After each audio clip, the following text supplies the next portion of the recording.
नमस्कार बच्चों, आप सभी का हार्दिक स्वागत है।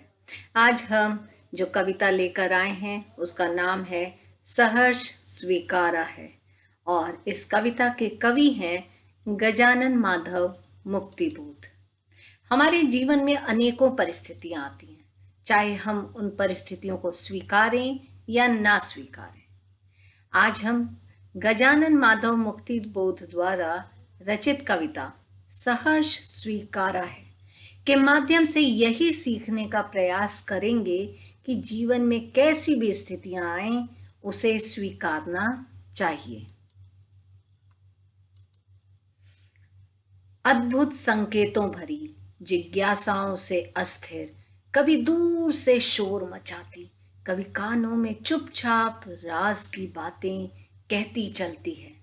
हमारी बातें हमको सुनाती है।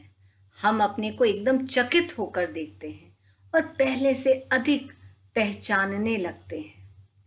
ऐसा कहना था कवि शमशेर बहादुर सिंह जी का गजानन माधव मुक्तिबोध के बारे में, उनकी कविता के बारे में, कि उनकी कविताएं ऐसी थीं कि जिनको पढ़ने के बाद पाठक अपने आप को और अधिक पहचानने लगता था।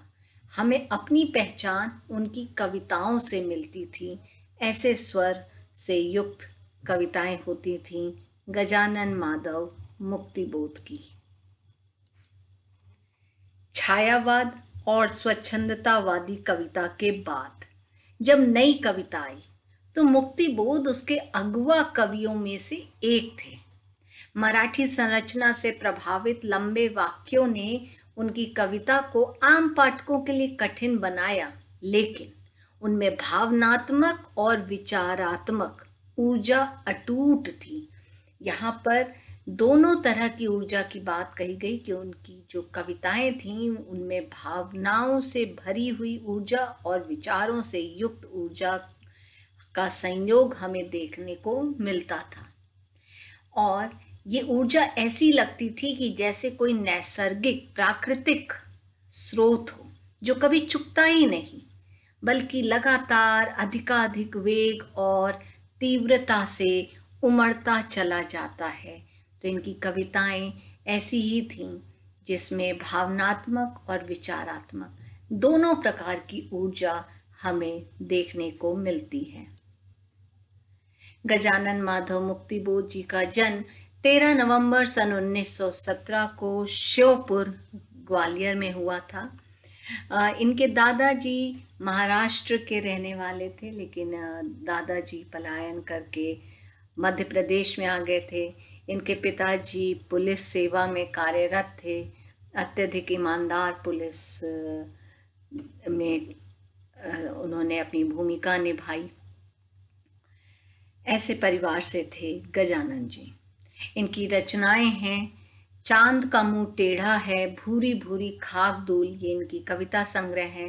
कथा साहित्य काठ का सपना, विपात्र, सतह से उठता आदमी। इन्होंने आलोचनाएं भी लिखी, जिसमें से कुछ आलोचनाएं कामायनी एक पुनर्विचार, नई कविता का आत्मसंघर्ष, नए साहित्य का सौंदर्य शास्त्र, अब आखिर रचना क्यों नाम से समीक्षा की समस्याएं, एक साहित्यिक की डायरी। और इन्होंने भारत के इतिहास के बारे में भी पुस्तक लिखी, भारत इतिहास और संस्कृति। गजानन माधव मुक्तिबोध जी का निधन 11 सितंबर सन 1964 नई दिल्ली में हुआ। मुक्तिबोध तार सप्तक के पहले कवि थे। मनुष्य की अस्मिता, आत्मसंघर्ष और प्रखर राजनैतिक चेतना से समृद्ध उनकी कविता पहली बार तार सप्तक के माध्यम से 1943 में सामने आई, लेकिन उनका कोई स्वतंत्र काव्य संग्रह उनके जीवन काल में प्रकाशित नहीं हो पाया। मृत्यु के पहले श्रीकांत वर्मा ने उनकी केवल एक साहित्यिक की डायरी, इस पुस्तक का प्रकाशन किया था, जो कि एक आलोचना थी, जिसका दूसरा संस्करण भारतीय ज्ञानपीठ से उनकी मृत्यु के 2 महीने बाद प्रकाशित हुआ। ज्ञानपीठ ने ही चांद का मुंह टेढ़ा है, इनका काव्य संग्रह प्रकाशित किया था। अब हम आते हैं कविता पर। ये जो कविता आज हम पढ़ने जा रहे हैं, सहर्ष स्वीकारा है, ये इनके काव्य संग्रह भूरी भूरी खाक धूल से लिया गया है। और इस कविता का मूल भाव, कबीर के राम के समान कवि के प्रिय का प्रेम भी उतना ही सर्वव्यापी और आप्लावनकारी है। तो कवि के प्रिय का प्रेम वैसा ही है जैसे कबीर जी के राम, जो सर्वव्यापी है, जो चारों ओर है। जो राम जिस तरह से कबीर को अपने प्रेम से भिगो देते हैं, वैसे कवि का प्रिय जो है वो भी अपने प्रेम से कवि को आप्लावित करता है। कवि उस प्रेम की भाव प्रवणता के निजी पक्ष से उबर कर सिर्फ उसे विचार की तरह जीना चाहता है, क्योंकि वह बेहतर विश्व की गुत्थियां सुलझाने में मदद करेगी। कवि मोह की अतिशयता से मुक्त होना चाहता है। जैसा कि आपने भी बहुत बार सुना होगा कि किसी भी चीज़ की अति बुरी होती है, तो कवि को भी ये जो मोह की अतिशयता है वह अब बर्दाश्त नहीं हो रही, उससे वह मुक्ति चाहता है। अतिशय भावार्द्रता कमजोर करती है, अतः प्रिय की विस्मृति रूपी अंधेरे से सामना करके कवि चित्त की ताकत बढ़ाना चाहता है, अपने हृदय की मजबूती बढ़ाना चाहता है। कवि को विश्वास है कि उस अंधकार में भी प्रिय का सहारा प्राप्त होगा। तो आइए एक बार कविता को देखते हैं। जिंदगी में जो कुछ है, जो भी है, इसलिए कि जो कुछ भी मेरा है वह तुम्हें प्यारा है। गर्बीली गरीबी ये गंभीर अनुभव सब, यह विचार वैभव सब, दृढ़ता यह भीतर की सरिता यह अभिनव सब, मौलिक है मौलिक है। इसलिए कि पल पल में जो कुछ भी जागृत है, अपलक है, संवेदन तुम्हारा है।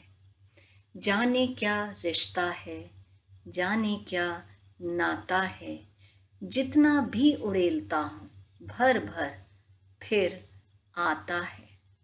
दिल में क्या झरना है, मीठे पानी का सोता है, भीतर वह ऊपर तुम, मुस्काता चांद जो धरती पर रात भर, मुझ पर त्यों तुम्हारा ही खिलता वह चेहरा है।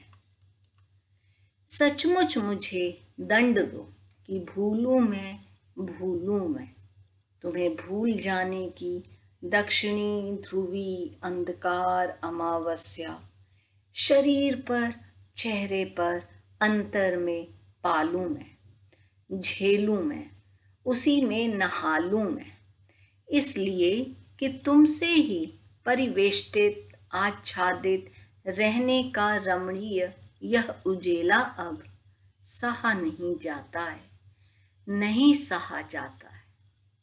ममता के बादल की मंडराती कोमलता भीतर पिराती है, कमजोर और अक्षम अब हो गई है आत्मा यह। छटपटाती छाती को भवितव्यता डराती है, बहलाती सहलाती आत्मीयता बर्दाश्त नहीं होती है। सचमुच मुझे दंड दो कि हो जाऊं पाताली अंधेरे की गुहाओं में, विवरों में, धुएं के बादलों में, बिल्कुल मैं लापता लापता, कि वहां भी तो तुम्हारा ही सहारा है। इसलिए कि जो कुछ भी मेरा है या मेरा जो होता सा लगता है, होता सा संभव है, सभी वह तुम्हारे ही कारण के कार्यों का घेरा है, कार्यों का वैभव है। अब तक तो जिंदगी में जो कुछ था, जो कुछ है, सहर्ष स्वीकारा है। इसलिए कि जो कुछ भी मेरा है वह तुम्हें प्यारा है। आइए अब इसके काव्यांशों का भावार्थ देखते हैं। पहले काव्यांश में कह रहे हैं कि जिंदगी में जो कुछ है, जो भी है, इसलिए कि जो कुछ भी मेरा है वह तुम्हें प्यारा है। तो कवि कह रहे हैं कि मेरे जीवन में जो कुछ है, जैसा भी है, उसे मैंने पूरी प्रसन्नता के साथ, सहर्ष, हर्ष मतलब खुशी, और स उपसर्ग लग गया तो खुशी के साथ स्वीकार किया है। वह इस कारण से कि जो कुछ भी मेरा है, चाहे वह अभाव है, संघर्ष है, सब कुछ तुम्हें प्यारा है, और जो तुम्हें प्रिय है वह मेरे लिए प्रसन्नता का, मेरे लिए स्वीकारने का सबसे बड़ा कारण बन गया है। यहाँ पर इस कविता में कवि अपने प्रिय के लिए ये बातें कह रहा है। ये प्रिय उसकी दिवंगत माँ हो सकती हैं, पत्नी हो सकती है, प्रेमिका हो सकती है, या कोई और व्यक्ति जिससे कवि ने जीवन में प्रेरणा ली है।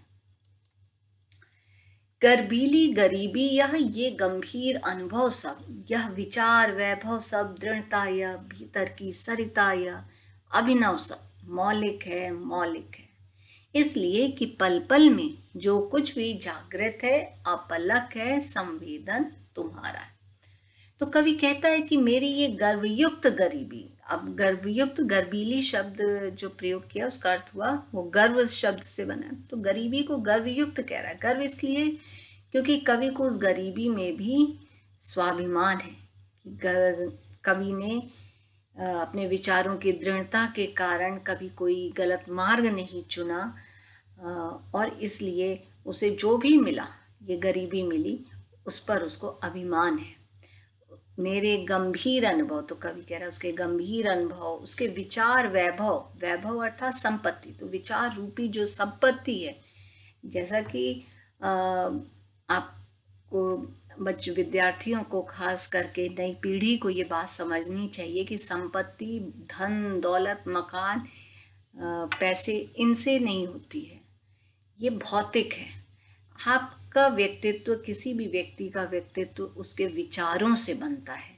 तो असली दौलत, असली संपत्ति तो विचार होते हैं। तो कवि कह रहे जो मेरे विचार रूपी संपत्ति है, उन विचारों और गंभीर अनुभव के कारण मेरे हृदय की जो दृढ़ता आई है, मन के भावों की जो ये नदी है, भीतर की सरिता, तो मन के, सरिता पर्यायवाची होता है नदी का, तो मन के भावों की ये नदी, ये सब कुछ नए हैं, मेरे हैं, उनमें मौलिकता है, मैंने स्वयं अर्जित किया है इनको, और ये अर्जित करने के पीछे प्रेरणा किसकी है? कवि के प्रिय की।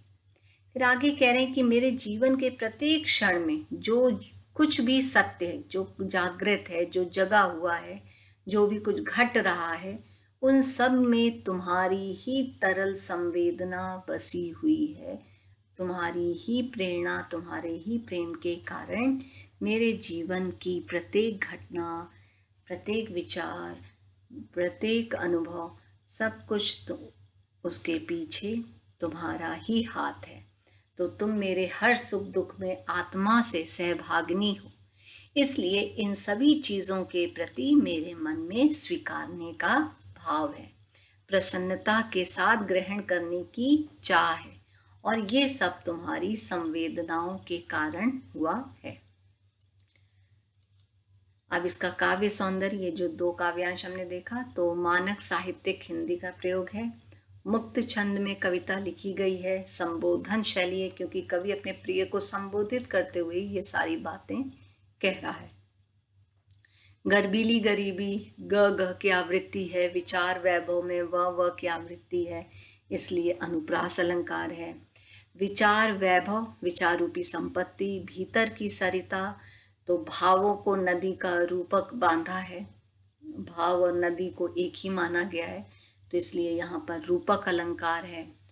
गर्बीली और गंभीर, इस तरह के विशेषणों का प्रयोग किया गया है, और पूरी कविता में ये लाक्षणिकता का प्रयोग किया गया है। आगे कहते हैं, जाने क्या रिश्ता है, जाने क्या नाता है, जितना भी उड़ेलता हूँ भर भर फिर आता है, दिल में क्या झरना है, मीठे पानी का सोता है। तो कवि अपने प्रिय को संबोधित करते हुए कहते हैं कि मेरा और तुम्हारा न जाने कैसा रिश्ता है, न जाने कैसा नाता है, कि तुम्हारे इस प्रेम रूपी जल को मैं जितना भी उड़ेलता हूँ, जितना भी अपने हृदय से निकालने की कोशिश करता हूँ, वह प्रेम फिर फिर हृदय में भर आता है। अर्थात तुम्हारे प्रेम का ये जो प्रवाह है वो मेरे हृदय में सदा बना रहता है। मेरे हृदय में तुम्हारा प्रेम रूपी झरना है। कवि ने अपने प्रिय के प्रेम का जो रूपक बांधा है वो अनवरत जल से भरे हुए झरने से बांधा है, कि जिस तरह से झरने में निरंतर पानी प्रवाहित होता रहता है, झरने में सदैव पानी परिपूर्ण, झरना सदैव पानी से परिपूर्ण रहता है, उसी तरह मेरा हृदय तुम्हारे प्रेम से परिपूर्ण रहता है। आगे कवि कहता है कि तुम्हारा प्रेम तो मीठे पानी का स्रोत है। जिस तरह से मीठा पानी पीने से आत्मा को संतुष्टि मिल जाती है, उसी तरह से तुम्हारा जो ये प्रेम है वो मेरे हृदय को सदैव तृप्त रखता है। भीतर वह ऊपर तुम मुस्काता चांद ज्यों धरती पर रात भर, मुझ पर त्यों तुम्हारा ही खिलता वह चेहरा है।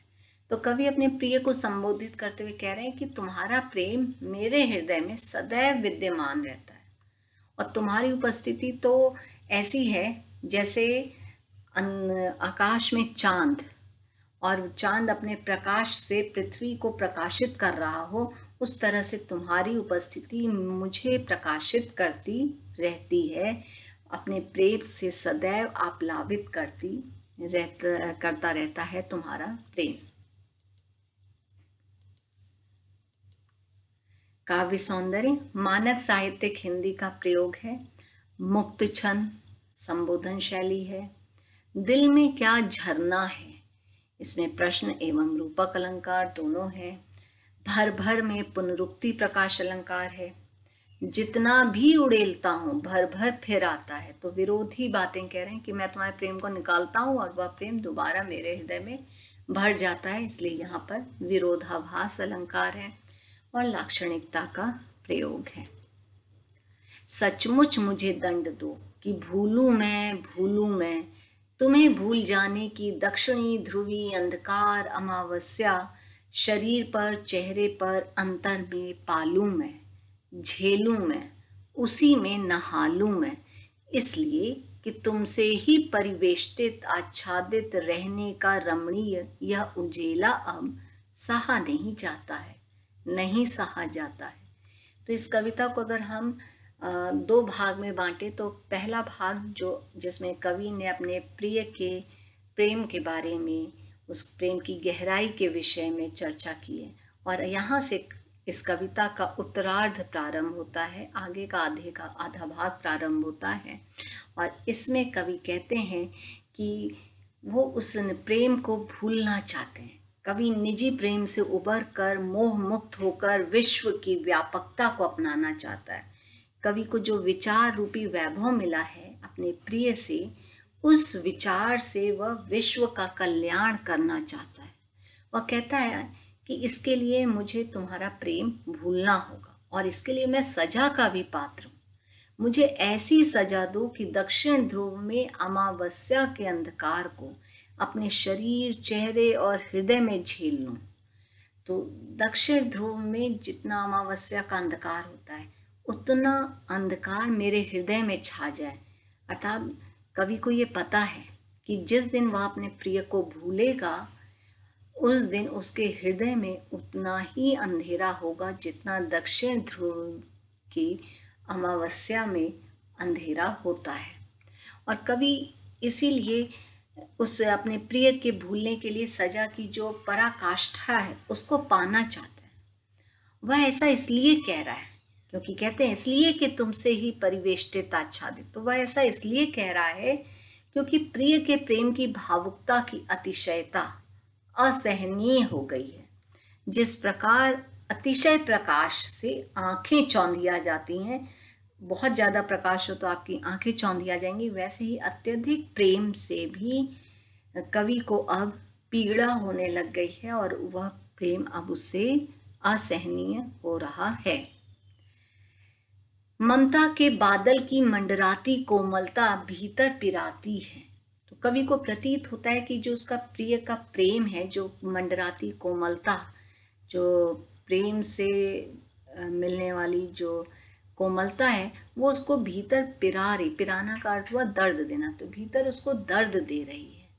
कमजोर और अक्षम अब हो गई है आत्मा। और कह रहे हैं क्यों?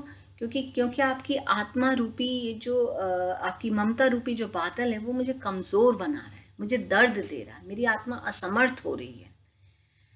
छटपटाती छाती को भवितव्यता डराती है, मेरा मन भविष्य के अंधेरे से डरने लगा है। क्यों? क्योंकि तुम्हारे प्रेम ने मुझे स्वयं पर निर्भर नहीं होने दिया है। आपके प्रेम ने मुझे अंधेरे से सामना नहीं करने दिया है। इसलिए मैं आपका प्रेम भूलकर अपने चित्त की जो ताकत है वो बढ़ाना चाहता हूँ।